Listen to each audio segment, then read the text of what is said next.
पिछले समय में 28 सितंबर को कॉन्स्टिट्यूशन क्लब में तीसरा मोर्चा गठित करने के बारे में मीटिंग बुलाई गई थी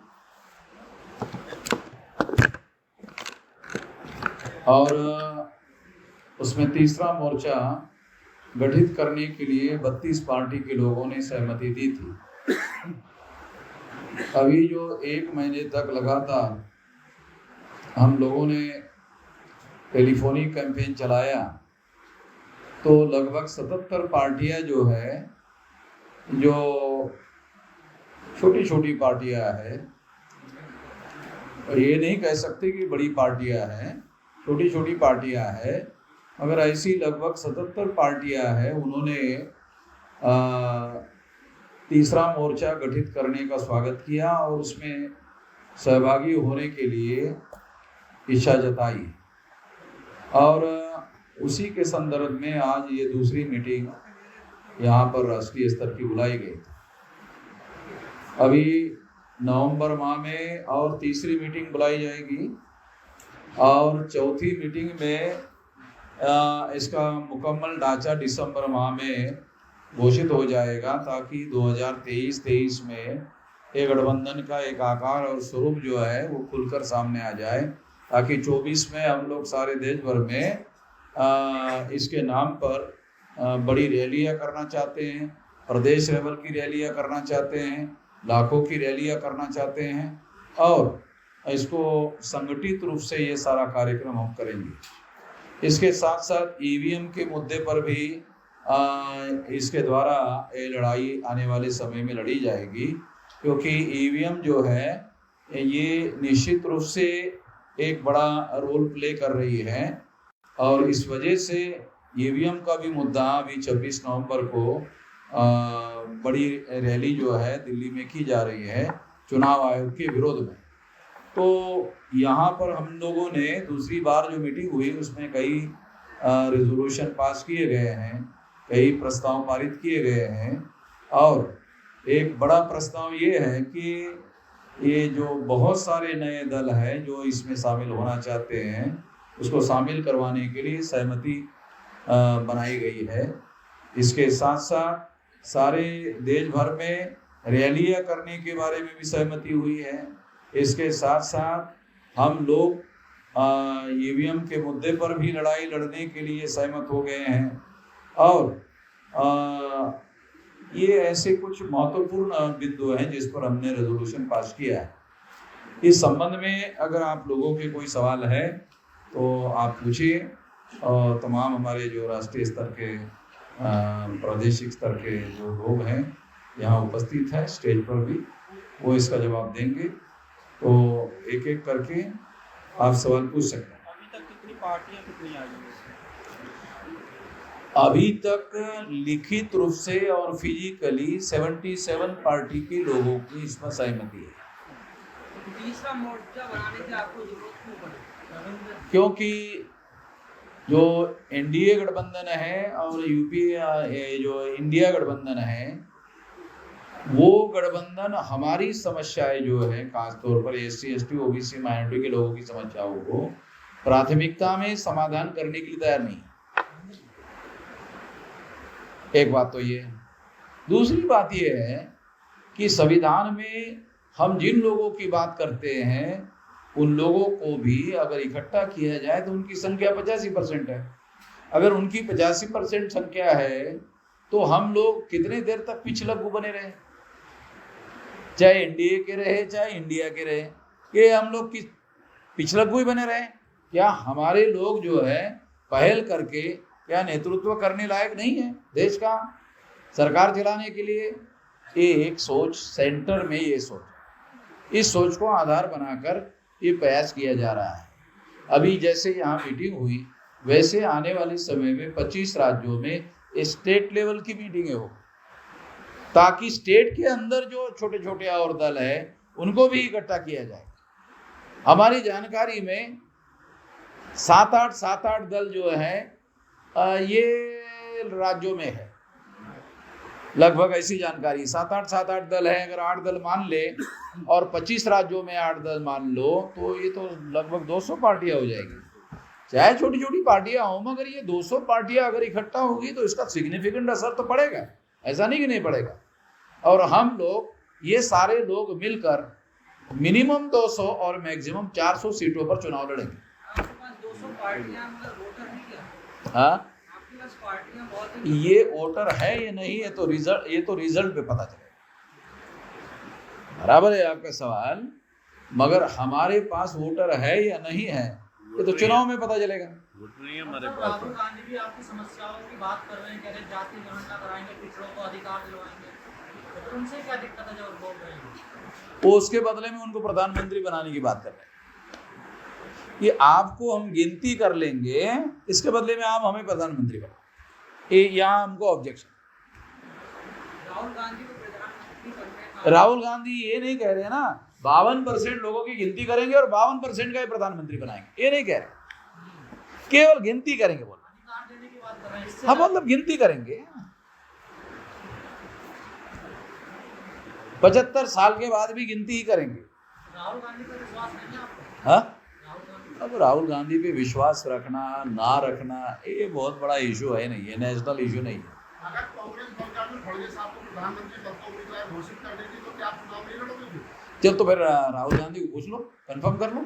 अभी तक राष्ट्रीय अध्यक्ष तो बना लिया, अभी तक रेजोल्यूशन पास नहीं हुआ कि खड़गे जी प्रधानमंत्री बनेंगे कागज में। अगर ऐसा होता तो क्या दिया? अरे अगर होता तो नहीं होता, ये तो जरतर वाली बात है। आप ऐसी बातें कर रहे हो, ऐसा हुआ तो क्या होगा, ऐसा नहीं हुआ तो आने दो ना। खड़गे साहब के अध्यक्ष होने से कागज में रेजोल्यूशन पास नहीं हो रहा है, बनाने के तो छोड़ दो, अरे कागज में रेजोल्यूशन पास नहीं हो रहा है कि खड़गे साहब को राष्ट्रीय अध्यक्ष बनाएंगे, जो राष्ट्रीय अध्यक्ष होगा वही देश का प्रधानमंत्री होगा, इतना भी रेजोल्यूशन पास नहीं कर रहे। 52% में मोदी जी के आते हैं, तो पिछड़े हैं। हाँ मोदी जी पिछड़े हैं। हाँ, तो 10 साल का कोटा पूरा नहीं हुआ है, 10 साल का कोटा पूरा नहीं हुआ, दूसरे लोगों का मौका नहीं है। क्या सर इसका भविष्य हाँ? है? आपने कहा कि बिहार के मुख्यमंत्री के साथ आपकी मीटिंग हुई, तो क्या वो भी आ रहे हैं? वो तो व्यापक गठबंधन करने के दिशा में वो ये सोचते हैं कि हम लोग सारे लोग मिलकर चुनाव लड़ें, वो तो स्वाभाविक है।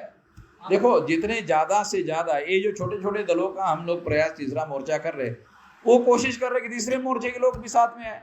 अखिलेश यादव नाराज हो गए गठबंधन से, क्या उनसे बात हुई? तो इंडिया गठबंधन से नाराज चल रहे हैं बात?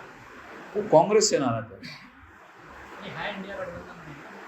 हाँ, अभी तो अनाउंस नहीं किया उन्होंने बाहर जाएंगे, क्योंकि बाहर जाएंगे उनका भी बेड़ा गर्क हो जाएगा। उनको मालूम है बाहर जाने से कोई फायदा नहीं है। चंद्रशेखर रावत और झगड़ा चल रहा है मध्य प्रदेश में, यूपी में बाहर क्यों जाएंगे? अरे राजनीति में यूपी में बाहर क्यों जाएंगे? चंद्रशेखर रावत की बातचीत चल रही है आपको? राम रावण की लड़ाई काहे के लिए खड़ी कर रहे हो खामखा? जैसा उनकी राजनीतिक पार्टी है, बड़े नेता हैं, वो भी दलित पिछड़ों की बात कर रहे हैं। हाँ, तो नागपुर में तो उन लोगों के साथ वार्ता हो गई है, आपने सोशल मीडिया में खबर नहीं पड़ी? हाँ, ये जो राष्ट्रीय युवा प्रेसिडेंट है, बात हुई कि नहीं?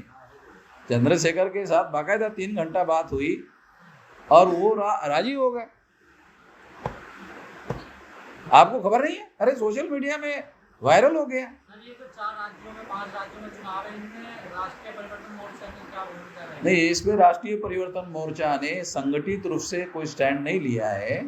संगठित रूप से लोकसभा चुनाव, अभी स्टेट में जो चुनाव हो रहा है, अगर इससे संबंधित पार्टियां कोई चुनाव लड़ रही है तो उन लोगों को हम कहेंगे आप स्टेट लेवल पर, जो राष्ट्रीय स्तर पर परिवर्तन मोर्चा में आप सहभागी है, आप मिलकर लड़िए।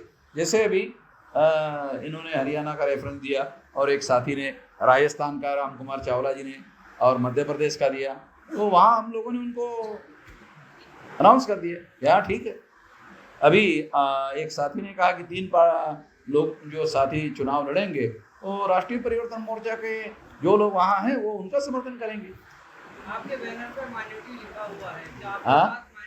आपके बैनर पर माइनॉरिटी लिखा हुआ है? हाँ माइनॉरिटी की, आपके स्टेज पे आपकी जो है गठबंधन में माइनॉरिटी पार्टी ने कोई हाँ माइनॉरिटी की पार्टी के 2 पार्टी के लोग यानी अनाउंस करके गए, 2 पार्टी के लोग जो है बैठे हैं। हाँ। बैठे भी है। दो राष्ट्रीय स्तर की पार्टियां हैं मुस्लिम लोगों की। सर बसपा से कोई बातचीत हुई आपकी? हाँ बसपा से नहीं, बहन जी ने अनाउंस कर दिया कि वो अकेले लड़ेगी। बातचीत करने का भी तो कोई आधार होता है ना। अगर मान लो को पार्टी का प्रेसिडेंट घोषित कर दे कि हम लोग मिलजुल कर भी चुनाव लड़ने के बारे में सोच रहे हैं, तो फिर तो आदमी भेजा जा सकता है। राजनीति में सब संभव है ना सर? हाँ संभव है, मगर ऐसा संकेत भी तो हो। संकेत भी नहीं है, संकेत होते हैं ना। अकेले लड़ेंगे, बहुत बार कैसे होता है पॉलिटिकल पार्टी के नेता अकेले लड़ेंगे ऐसा कहते हैं, तो पत्रकार लोग आप पूछते हो कि कोई आएगा तो क्या आप विचार करेंगे? तो कहा हाँ विचार करेंगे। जैसे बहन जी का कोई प्रस्ताव आता है हम भी विचार करेंगे। सर बैनर तो आपने लिखा माइनॉरिटी, हाँ वैसी बातचीत हुई है? हाँ वैसी मैसेज आया, तैयार है? मैसेज आया अभी हैदराबाद से तो आया मैं कल से। यूपी में भी गठबंधन हुआ था, उनसे आपका टूट गया था कुछ दिनों में। हाँ यूपी इलेक्शन में भी ओवैसी के साथ गठबंधन हुआ था, कुछ दिनों में भी टूट गया। और 2-3 दिन में ही, ज़्यादा नहीं चला। वो मतलब पैसे वाला लेन देन वाला जो मामला है वो तो फिर दूसरी पार्टी के लोग पैसे के लेन देन टिकटों को बेच करके, अगर मान लो टिकट बेच करके अगर पैसे इकट्ठा करने की बातें हैं, अगर यहाँ भी ऐसे ही चलते रहे तो फिर नया प्रपोजल या नया प्रस्ताव लेकर के काम करने की जरूरत क्या है? अगर वही पुराना ढर्रा चलाता रहे तो फिर क्या मतलब है? हम इधर टिकटों को बेचने के एजेंडे में काम नहीं करें। जो समाज की लड़ाई लड़ने वाला कमजोर आदमी है तो उसको मजबूती देंगे गठबंधन से। सर इतने बड़े अलायंस है, गठबंधन है देश में, उनका मुकाबला कैसे करोगे आप लोग? उनके पास संसाधन है, सब कुछ है, मीडिया भी आपका तो उनके पास है, कैसे आप मुकाबला करेंगे? संसाधनों वाले लोग ही चुनाव लड़ेंगे। इस समाज में हम लोग संसाधनों वालों को चुनाव लड़वा रहे हैं। ऐसा नहीं है कि हमारे पास संसाधनों वाले लोग नहीं। हमारे पास भी 50 लाख और 1 करोड़ रुपया खर्चा करने वाले लोग हैं। ज्यादा हुआ क्या? इसलिए बोल रहा है, इतने हैं। सिर्फ 2024 में मंदिर बनकर तैयार हो जाएगा तो वोट मांगे जाएंगे बड़े पैमाने पर। क्या बोल रहे हैं? मंदिर बन जाएगा 2024 में तो वोट मांगे जाएंगे बड़े पैमाने पर। मंदिर के नाम पर यकीन है उनको? मंदिर के नाम पर दोबारा लोग वोट देंगे? बजरंग बली के नाम पर कर्नाटका तो बन गया। 22 तारीख डेट अनाउंस करती है। मेरा क्या कहना है कि क्या आरएसएस भाजपा को यकीन है कि दोबारा मंदिर के नाम पर वोट मिलेगा? है यकीन उनको? वो ऐसे यकीन की बात नहीं कर रहे हैं कि मंदिर बनाने के नाम पर वोट मिलने वाला है। अगर ऐसा होता तो महिलाओं का आरक्षण का मुद्दा क्यों उठाते हैं? केवल मंदिर का ही मामला खड़ा करते। यकीन नहीं है उनको कि मंदिर के ही नाम पर वोट मिलेगा।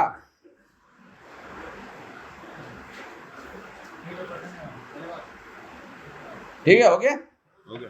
ओके, ठीक है, धन्यवाद।